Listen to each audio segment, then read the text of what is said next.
Thanks for joining us on this Thursday evening and welcome to Western Mass News at 10. I'm Chris Pisano. We begin with developing news out of New York City. A Manhattan grand jury has indicted former President Donald Trump on criminal charges. Tonight, Western Mass News reporter Maria Wilson looks at the historical significance of this indictment. She joins us now live in studio with more. Maria? Chris, former President Donald Trump is not the first president to face a scandal, but today's indictment marks the first time in history a current or former president will face criminal charges.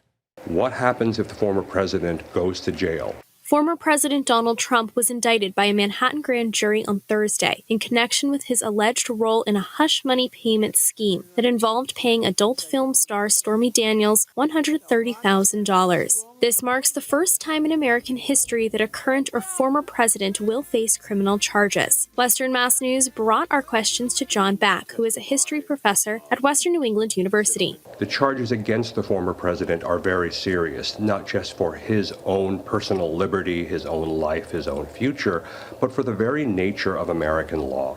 It's the idea that anyone, everyone, has to be held to a certain standard.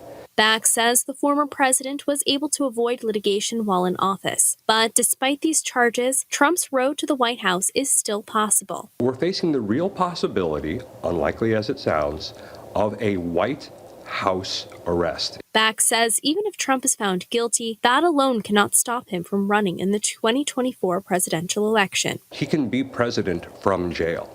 Just because you are found guilty of a felony doesn't mean you can't run for the presidency. Trump is not the first president to face the threat of criminal charges. Richard Nixon also faced possible legal trouble for his involvement in Watergate in the 1970s. However, the former president was pardoned by his successor, Gerald Ford. Back also tells us if Trump is found guilty, he could lose a lot of his basic rights, including the ability to sit on a jury or vote. It is just strange that someone who is found guilty of a crime will then be the enforcer of laws at a national level.